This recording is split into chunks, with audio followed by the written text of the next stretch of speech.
আমি সুদীপ্তা, এভি নিউজে আপনাদের সকলকে স্বাগত। প্রথমেই চোখ রাখবো নিউজ হেডলাইন্সে।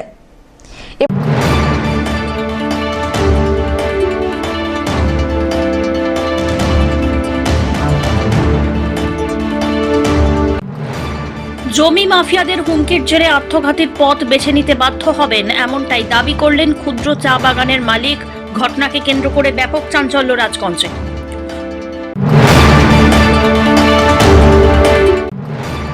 বহুতল থেকে চুরি করে পালানোর চেষ্টা করছিল দুষ্কৃতীরা, তাদের আটকাতে গিয়ে রোষের মুখে পড়লেন কাউন্সিলর। ঘটনাকে ঘিরে ব্যাপক চাঞ্চল্য ছড়ায় এলাকায়।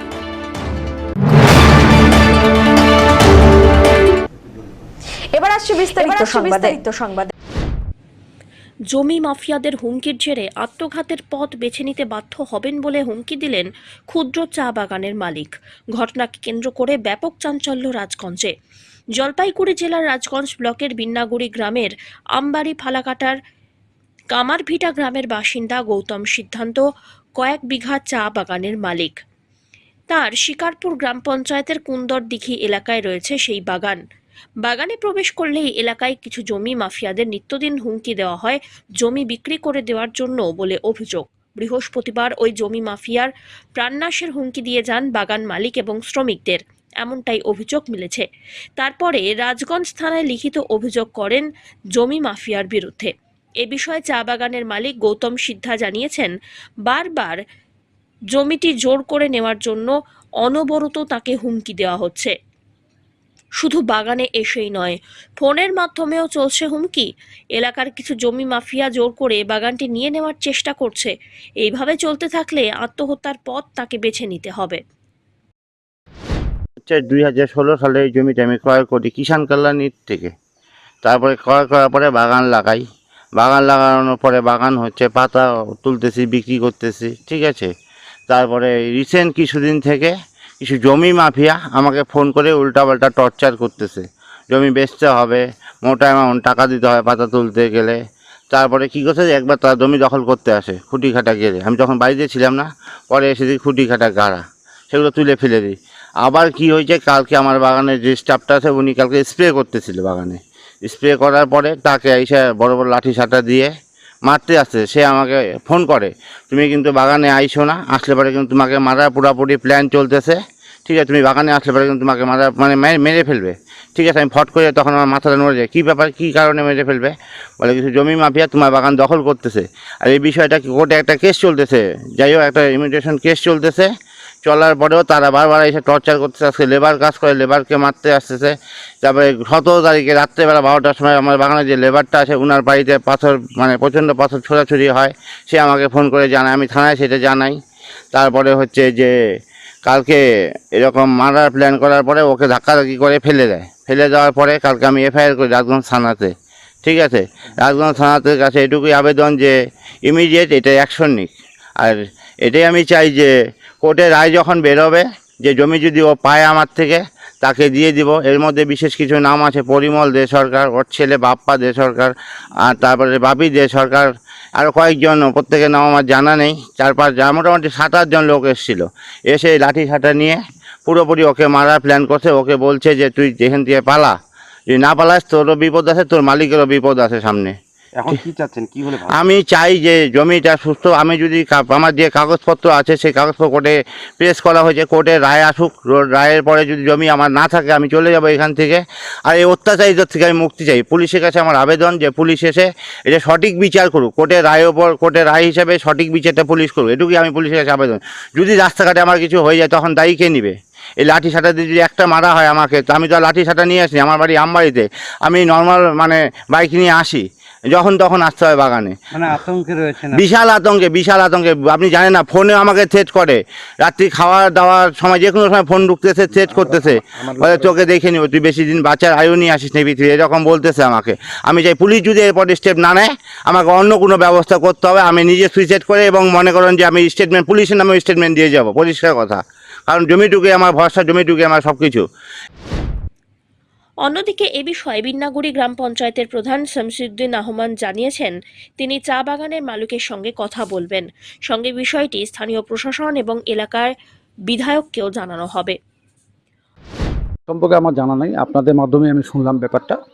যদি এই ধরনের কেউ কাউকে হুমকি দিয়ে থাকে, হ্যাঁ, তার জন্য পুলিশ প্রশাসন আছে, উনি পুলিশের দ্বারস্থ হোক, আমরা হেল্প করব।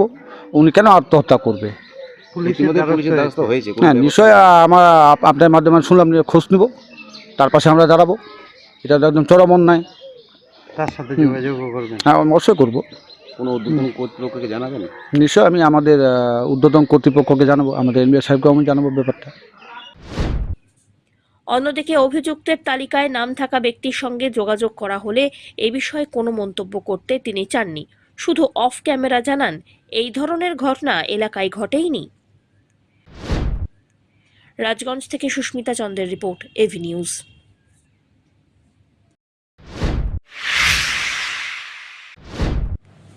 বহুতলে চুরি করে পালানোর চেষ্টা করছিল দুষ্কৃতীরা।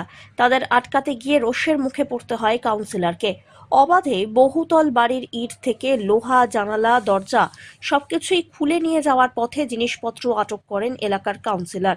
অভিযোগ, দীর্ঘ কয়েক মাস ধরে জলপাইগুড়ি পৌরসভার অন্তর্গত 18 নম্বর ওয়ার্ডের শিল্প সমিতি পাড়ায় একটি বহুতল বাড়ির মালিক না থাকায় ওই বাড়ির যাবতীয় জিনিস যেমন ইট, জানলা, দরজা খুলে বিক্রি করছে কিছু দুষ্কৃতী। এরপরে এই খবর জানতে পেরে এলাকার কাউন্সিলর উত্তম বোস সেখানে যান। হাতে নাতে দুষ্কৃতীদের আটক করার চেষ্টা করেন, যদিও তারা পালিয়ে যায়। সেই মুহূর্তে মাল বহনকারী টোটো চালককে আটক করার চেষ্টা করা হয়। এই ঘটনায় ব্যাপক চাঞ্চল্য ছড়িয়ে পড়ে। যে এই বাড়িটার জিনিসপত্র নিয়ে যাচ্ছেন, না, ইট? আমি জানি না, আমাকে রাস্তা থেকে নিয়ে আসলো তো, বললো যে মাঝখানে যে কবরস্থানের ওইদিকে যাবে। ও, তা আপনি জানেন না কার না, জিনিস? আমরা বাড়িতে রাখাল দেখি। কি করবেন তাহলে? কাউন্সিলর তো আটকাইলো। আমি সব নামাই দিচ্ছি জার্মান। কাউন্সিলর জানিয়েছেন, পুরো বিষয়টি প্রশাসনকে জানানো হয়েছিল, কিন্তু এখনো পর্যন্ত কোনো সুরাহা হয়নি বলে অভিযোগ। দেখা গেল আপনি কিছু আটকালেন, মানে একটা টোটো করে অবৈধভাবে ইট বালি নিয়ে যাচ্ছিল, মানে কি আসলে ঘটনা? ঘটনাটা হলো বিশ্বাস বাড়ি, এটা জুপি বিশ্বাসের এবং আদার্স শরিকদের এটা বাড়ি, পুরনো বাড়ি। এরা এখানেই থাকতেন। তারপরে এরা চলে যায় কলকাতা চলে যাওয়ার পরে এই বাড়িটা ফাঁকা থাকে। দীর্ঘদিন ধরে এইভাবে প্রতিভাবে এই পুরনো একটা স্ট্রাকচার পড়ে আছে। এর মধ্যে ড্রাগ অ্যাডিক্টেড লোকরা বসবাস করতো, এখানে ড্রাগ বিক্রি হতো। এলাকার মানুষ এমন অবস্থায় আছে যে প্রত্যেকে আতঙ্কিত, যে এই বুঝি আবার এটা বিল্ডিংটা ভেঙে পড়বে, এই বুঝি আরও লোক মারা যাবে।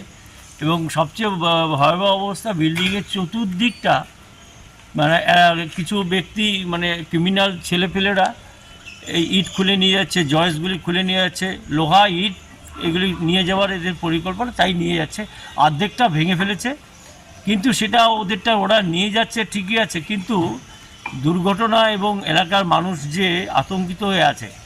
বারংবার কর্তৃপক্ষকে জানা, পৌরসভাকেও আমি বহুবার জানিয়েছি, কিন্তু কাজের কাজ কিছু হচ্ছে না। প্রত্যেকে সবার দায়িত্ব এড়াচ্ছে, মালিক পক্ষ নিজের দায়িত্ব এড়াচ্ছে, কোতোয়ালিকে বলে কোতোয়ালিও দায়িত্ব আছে। ইভেন আমরা যে পৌরসভায় আছি, আমরাও কিন্তু, আমার মনে হয় আমরাও একটু দায়িত্ব এড়াচ্ছি। আজকে তার জন্য বাধ্য হয়ে কি আটকালেন? তার জন্য আমার নিজের একটা যেটুকুনো ক্ষমতা, সেই ক্ষমতা বলে এই টোটোগুলিকে আটকাচ্ছে। এবং অমিত বণিকের রিপোর্ট, এভি নিউজ।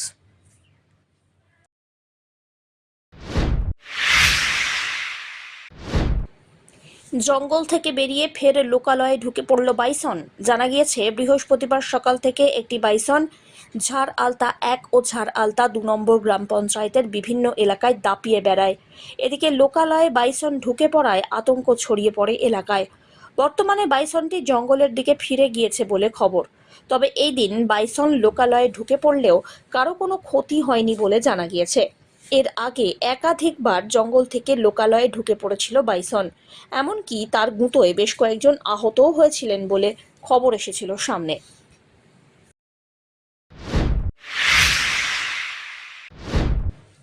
রাস্তায় এখনো পিচের প্রলেপ পড়েনি। কাজের শিলান্যাসের পরে কেটে গিয়েছে গোটা একটি বছর। ধুলোয় জেরবার তিস্তাপাড়ের জনজীবন। দ্রুতই রাস্তা নির্মাণের কাজ শেষ করার দাবি সারদা পল্লীর বাসিন্দাদের।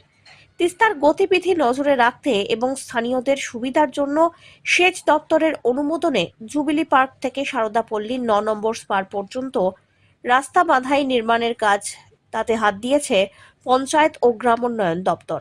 স্থানীয় বাসিন্দারা দীর্ঘদিন ধরেই পাকা রাস্তার দাবিতে বিধায়ক প্রদীপ কুমার বর্মার দ্বারস্থ হন।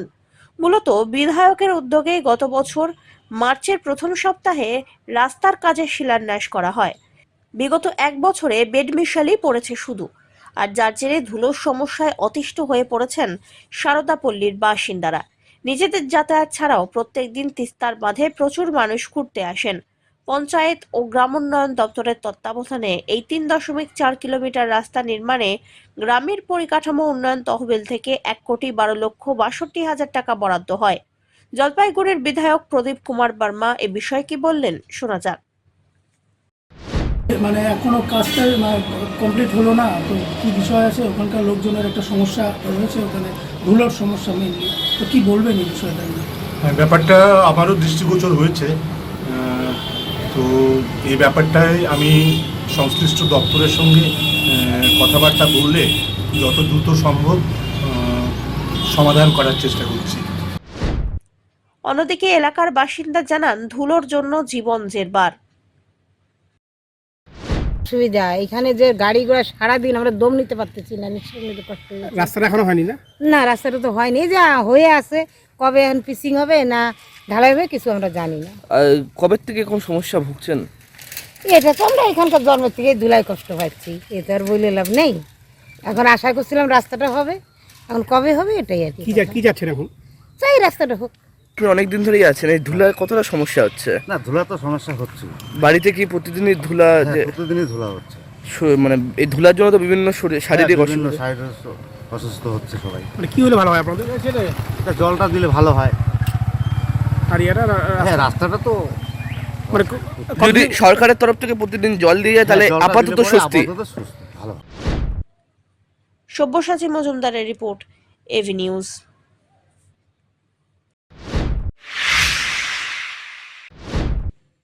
উষ্ণতম এপ্রিল, যতই দিন গড়াচ্ছে ততই বাড়ছে তাপমাত্রা। ঘরে বাইরে নাজেহাল মানুষ, বাড়ছে অসুস্থতার সংখ্যা। পরিস্থিতি মোকাবিলায় সরকারি গাইডলাইন মেনে পদক্ষেপ শুরু করল জলপাইগুড়ি মেডিকেল কলেজ কর্তৃপক্ষ। মেল ফিমেল মিলিয়ে আলাদা করে 10টি বেডের ব্যবস্থা হয়েছে জলপাইগুড়ি মেডিকেল কলেজে। গরমে সুস্থ থাকতে অতিরিক্ত জলপানের সঙ্গে রোদে বের না হওয়ার পরামর্শ দিচ্ছেন চিকিৎসকরা। আবহাওয়া দপ্তরের তথ্য বলছে, গত 4 বছরের মধ্যে জলপাইগুড়িতে সবথেকে উষ্ণতম এই এপ্রিল। 2020-তে এপ্রিলে সর্বোচ্চ তাপমাত্রা ছিল 34.09 ডিগ্রি সেলসিয়াস। সেই বছর এপ্রিলে বৃষ্টি হয়েছিল 127 মিলিমিটার। 2021 সালের এপ্রিলে সর্বোচ্চ তাপমাত্রা 36.09 ডিগ্রি সেলসিয়াস, বৃষ্টি হয় 98.06 মিলিমিটার।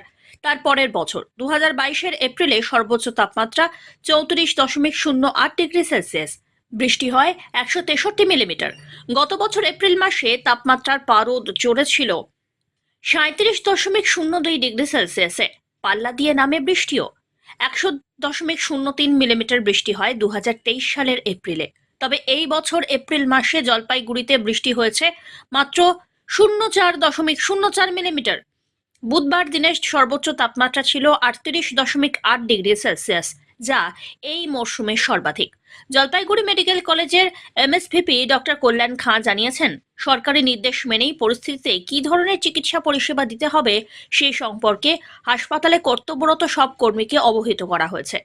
গরমে অসুস্থতা বোধ করলেই হাসপাতালে আসার পাশাপাশি প্রয়োজন ছাড়া রাস্তায় না বের হওয়ারও পরামর্শ দিচ্ছেন মেডিকেল কলেজ কর্তৃপক্ষ। গরমের জন্য সরকারি তরফে আমাদের বেশ কিছু গাইডলাইন এসেছে, সেটা আমরা যারা সংশ্লিষ্ট আমাদের স্টাফ আছেন তাদের মধ্যে সার্কুলেট করেছি, যাতে করে সরকারি নিয়ম অনুযায়ী আমাদের এখানে চিকিৎসা এবং তার পরিষেবা মানুষের কাছে পৌঁছবে। এবং তার জন্য আমাদের ইনডোরে অন্ততপক্ষে মেল ফিমেল বেড আমরা 10টা বেড আলাদা করে ইয়ারমার্ক করে রেখেছি। যদি প্রয়োজন হয় তাদেরকে ওখানে ভর্তি করে চিকিৎসা করা হবে। সেই সূত্রে আমি বলি যে যদি কোনো রকম আপনার গরমের বিষয়ে অসুবিধে হয় তাহলে দয়া করে আপনার নিকটবর্তী যে স্বাস্থ্যকেন্দ্র বা স্বাস্থ্যকর্মী যারা আছেন তাদের সঙ্গে যোগাযোগ করুন। প্রয়োজন পড়লে মেডিকেল কলেজে ভর্তি হন এবং আমাদের আউটডোরে দেখান। বিশেষ করে যারা বাচ্চা এবং বয়স্ক মানুষ তাদের জন্য এই প্রয়োজন এই ধরনের ব্যবস্থা। আর একই সঙ্গে আমি বলবো যে আপনার যদি প্রয়োজন না পড়ে খুব, তাহলে রোদের মধ্যে না বেরোনো যত কম সময় সম্ভব রোদের থাকা, এবং যদি ছাতা বা আপনার টুপি ইত্যাদি ব্যবহার করা যায়, ছায়া জায়গাতে যদি থাকা যায় সেইটা ব্যবস্থা করা, প্রচুর পরিমাণে তরল এবং জল পান করা, আর আপনার এই মুহূর্তে কোনো রকম মশলাযুক্ত বা ভারী খাবার যতটা পারা যায় তার থেকে দূরে থাকা, বাইরের কাটা ফল, কাটা সবজি বা বাইরের যে কোনো তৈরি করা খাবার, মশলাদার খাবার যতটা পারা যায় দূরে থাকা। এবং একই সঙ্গে আমি বলবো যে যদি কোনো কষ্ট হয়, আবার বলছি, তাহলে অতি অবশ্যই আপনার চিকিৎসা কর্মীদের সঙ্গে যোগাযোগ করাটা প্রয়োজন। পিনাকি শীলের রিপোর্ট, এভি নিউজ।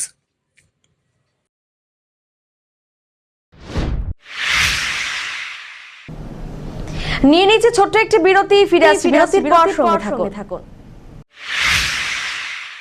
পশ্চিমবঙ্গ সরকার যুব কল্যাণ বিভাগের যৌথ উদ্যোগে আয়োজিত শতাধিক যুব কম্পিউটার প্রশিক্ষণ কেন্দ্রগুলির মধ্যে জলপাইগুড়ি সদর যুব কম্পিউটার প্রশিক্ষণ কেন্দ্র একটি। এখানে যুব কল্যাণ বিভাগের নির্ধারিত বিভিন্ন কোর্স রয়েছে, যেমন সিআইটিএ, ডিআইটিএ, সিএফএস, ডিএফএস, অটোক্যাড ইত্যাদি। মাধ্যমিক ও উচ্চ মাধ্যমিক পরীক্ষার্থীরা আবেদনযোগ্য। এখানে একজনকে একটি কম্পিউটারের সাহায্যে অভিজ্ঞ শিক্ষক দ্বারা প্রশিক্ষণ দেওয়া হয়। তাই দেরি না করে নিজের ভবিষ্যৎকে স্বনির্ভর করতে যোগাযোগ করুন শিল্প সমিতি পাড়া, নিয়ার বেগুনটারি, শহীদ লেন যুব কম্পিউটার প্রশিক্ষণ কেন্দ্রে। আরও বিস্তারিত জানতে দেখুন গভর্নমেন্ট ওয়েবসাইট www.wbyouthservice.government.in। ছেলের পছন্দেই বুধবার ছিল বিয়ের অনুষ্ঠান, কিন্তু তার আগেই ঘটে গেল দুর্ঘটনা। বিয়ের দিনে ভোর রাত্রে পাত্রে ঝুলন্ত দেহ উদ্ধার বাড়ির বাসঝাড়ে। সকালবেলায় এই দৃশ্য দেখতে পেয়ে দ্রুতই তাকে উদ্ধার করে ময়নাগুড়ি গ্রামীণ হাসপাতালে নিয়ে গেলে কর্তব্যরত চিকিৎসক তাকে মৃত বলে ঘোষণা করেন। পুলিশ খবর পেয়ে বুধবার দেহ উদ্ধার করে ময়না তদন্তের জন্য জলপাইগুড়ি মর্গে পাঠানোর ব্যবস্থা করেছিল। এদিকে এই ঘটনায় গভীর শোকের ছায়া ময়নাগুড়ি ব্লকের দক্ষিণ মাধবডাঙ্গা এলাকায়। জানা গিয়েছে মৃত যুবকের নাম বিশ্বজিৎ রায়, বয়স 27 বছর। ভোটপট্টি এলাকায় এক যুবতীর সঙ্গে বিয়ের ঠিক হয় বিশ্বজিতের। উভয় পরিবারের সম্মতিতেই বিয়ের তারিখ ঠিক হয়েছিল বুধবার। পারিবারিক সূত্রে খবর, নিজের বিয়ের যাবতীয় খরচ থেকে শুরু করে সবকিছু নিজের হাতেই করছিলেন বিশ্বজিৎ। মঙ্গলবারও তার মামা জ্যোতিষ রায়কে দিয়ে বাজার করতে গিয়েছিলেন। বাড়িতে প্যান্ডেলের কাজ প্রায় শেষ হলেও বাড়িতে বাজল না সানাইয়ের সুর। বুধবার ভোর রাত্রেই ঘটে গেল এই মর্মান্তিক দুর্ঘটনা, যার জেরে বিয়ের অনুষ্ঠানে নেমে আসে বিষাদের সুর। ওটা তো আমরা জানিই না। ও নিজে বাজার করলো, নিজে সব কিছু করলো, আমিও ছিলাম ওর সাথে। ওর ভিতরে এখন কি, ওটা কীভাবে আমরা বুঝবো? ভালো করেই কি ভালো দেখাশোনা করি। হ্যাঁ, দেখাশোনা। মেয়ের বাড়ি কোথায়? মেয়ের বাড়ি ছিল ভোটপাটি। তো মানে কিভাবে ঘটলো? বাড়িতে মানে কি করে জানলো বিষয়টা? বাড়িতে মানে রাত্রে আমি আর ভাগিনা শুয়েছিলাম একসাথে। হ্যাঁ হ্যাঁ, তারপরে আমি তো আবার পরের দিন বাজারে যাব, বিয়ের বাজার করতে হবে। সকালে আমি মোবাইলে অ্যালার্ম লাগাই রাখছিলাম 5টার দিকে। তারপরে হলো কি হলো, একবার আমি দেখতে অব্দি তো দুজনে গল্প করলাম, গল্প করে এখন ভাগিনাকে বললাম, ভাগিনা তুমি ঘুমাও, কালকে আবার মনে করো রাত জাগতে হবে, সারা রাত। তারপরে তাহলে তুমি ঘুমাও, আমি একটু পরে ঘুমাই, মোবাইলে একটা অ্যালার্ম লাগাই। ওইটা আমি করে আমি চুপচাপ আছি, আর টেনশন করতেছি যে কালকে বাজারে যেতে হবে। হ্যাঁ, কালকে মনে করো বাজারে যাব, আবার ওই দিক থেকে আবার মনে করো নিরক্ষণের লোক আসবে, আবার এই দিক থেকে আবার নিরক্ষণের লোক যাবে। হ্যাঁ, দৌড়াদৌড়ি আছে। তারপরে ভাগনা তো ঘুমাইলো। 3টার সময় আমি আবার ওইটা দেখি যে আসছে আমার পাশে, ঘুমাই আছে। তারপরে আমি বললাম না, এখন 3টা বাজে, এখন আর উঠবো না, তাহলে আমি যখন অ্যালার্ম বাজবে তখন উঠে একবারে বাজারে চলে যাবো। ওই এতটুকু। তারপরে এখন দেখি সকালে উঠে দেখেন গেট খোলা। আবার ভাগিনা গেল কোথায়? তারপরে আমি বাইরে এলাম। আবার ভাগিনা আবার আবার ফোন করলে ওই বাইরে যেয়ে ফোন করে। আচ্ছা। আমি এমনকি আবার মেয়ের সাথে আবার যদি কথা থাকে সকালবেলা, আমি ওইটা মনে করে ওইদিকে গেলাম। ওইখানে যাই দেখি তো ওই যে বাসে ঝুলানো। তারপরে হাসপাতালে নিয়ে গেলেন? তারপর হাসপাতালে তো মনে করো পুলিশকে ফোন করা হলো, পুলিশ আসলো, তারপরে পুলিশ এসে নামাইলো। আপনি তো মানে এই দুর্ঘটনা ঘটার মোটামুটি আগের মুহূর্তটা আপনি তো ছিলেন, ওর সাথেই ছিলেন? আগে আসছি জয়পুর থেকে। হ্যাঁ, ওর সাথেই সবসময় ছিলেন।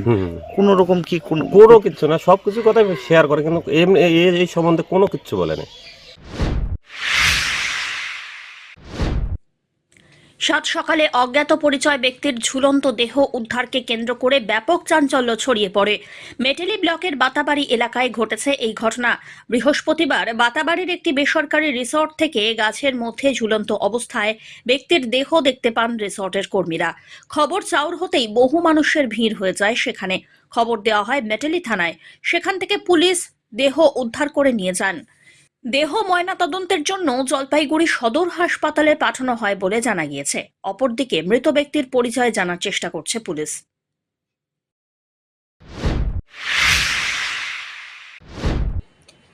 বৃহস্পতিবার সকাল 10টা নাগাদ স্ট্যান্ডিং শু বা স্কেটিং পায়ে পরে জলপাইগুড়ি থেকে কেদারনাথের উদ্দেশ্যে রওনা দিলেন 3 যুবক। জানা গিয়েছে একজনের বাড়ি চালহাটিতে, অপর একজন 73 মোড় সংলগ্ন পূর্ব কুমোরপাড়ার বাসিন্দা, একজন বাসিন্দা শিলিগুড়ির। এই 3 যুবক তাদের ইচ্ছা ছিল স্ট্যান্ডিং শু পরে কেদারনাথের উদ্দেশ্যে যাওয়া, কিন্তু 3 বছর ধরে এই প্ল্যান তারা করছেন, কিন্তু এতদিনও যেতে পারেননি। অবশেষে তাদের ইচ্ছা পূরণ করার জন্য রওনা দিলেন তারা কেদারনাথের উদ্দেশ্যে। আচ্ছা, আপনারা যদি যাচ্ছেন মূলত কি উদ্দেশ্য নিয়ে যাচ্ছেন? এটা উদ্দেশ্য হচ্ছে আমরা 3 বছর আগের থেকে যখন প্র্যাকটিস করি তখন থেকেই আমাদের ইচ্ছা ছিল যে কেদারনাথ যাব। তো এটা অনেক স্বপ্ন নিয়ে যাচ্ছি, দেখা যাক কি হয়। 3 বছর আগের থেকে প্ল্যান করতেছি। এর আগেও ডেট বানিয়েছি, তো ডেট ক্যান্সেল হয়ে গেছে। তো এবার নিয়ে 3 বারের মাথায় 4 বারের এবার আমাদের ডেট ফাইনাল হলো। আমরা যাচ্ছি 3 জন, জলপাইগুড়ি থেকে 2 জন আর শিলিগুড়ির 1 জন ওখান থেকে অ্যাড হবে। আমাদের উদ্দেশ্য আমাদের প্রায় প্ল্যান 3 বছর ধরে, সেই প্ল্যান আজকে আমাদের সাকসেস হতে যাচ্ছে। তো আমাদের উদ্দেশ্য হচ্ছে আমরা সেখানে যাব এবং তার মধ্যে আমাদের আরও কিছু প্ল্যান আছে যেগুলো আমরা পরবর্তীতে জানাবো। এই মুহূর্তে আমরা সেটা জানাবো না। পিনাকি শিলের রিপোর্ট, এভি নিউজ।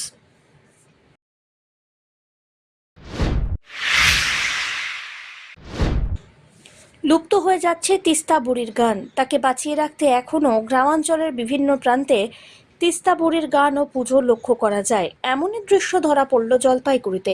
গ্রামের মানুষদের ভালো রাখার জন্য প্রত্যেক বছর এই সময় তিস্তা বুড়ির পুজো হয়, যা মূলত রাজবংশী সম্প্রদায়ের মানুষরা করে থাকেন।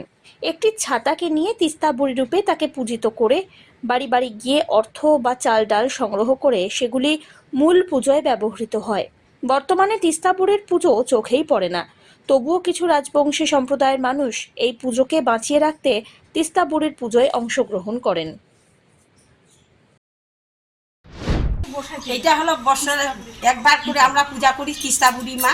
এই তিস্তা বুড়ি মার পূজা করলে গ্রামবাসী সবাই ভক্তগণ ভালো থাকে।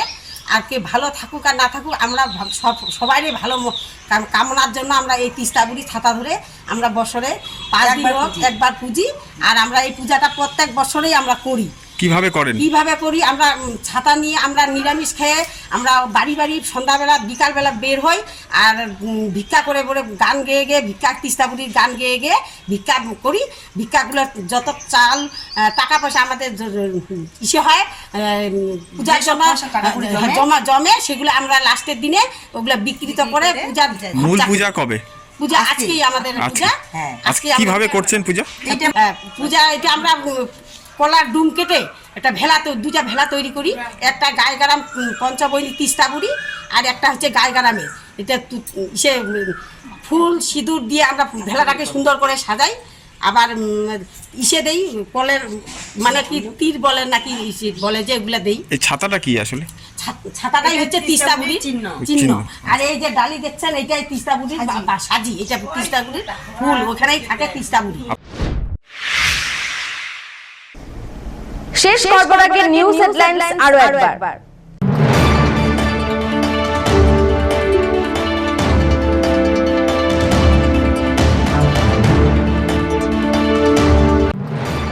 জমি মাফিয়াদের হুমকির জেরে আত্মঘাতীর পথ বেছে নিতে বাধ্য হবেন, এমনটাই দাবি করলেন ক্ষুদ্র চা বাগানের মালিক। ঘটনাকে কেন্দ্র করে ব্যাপক চাঞ্চল্য রাজগঞ্জে।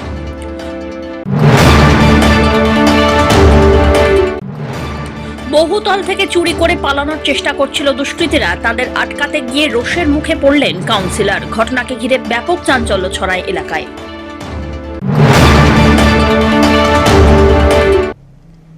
এখনকার মতো এভি নিউজ এ পর্যন্তই। পরবর্তীতে আসছি আরো সংবাদ নিয়ে। দেখতে থাকুন আমার বিশেষ। নমস্কার।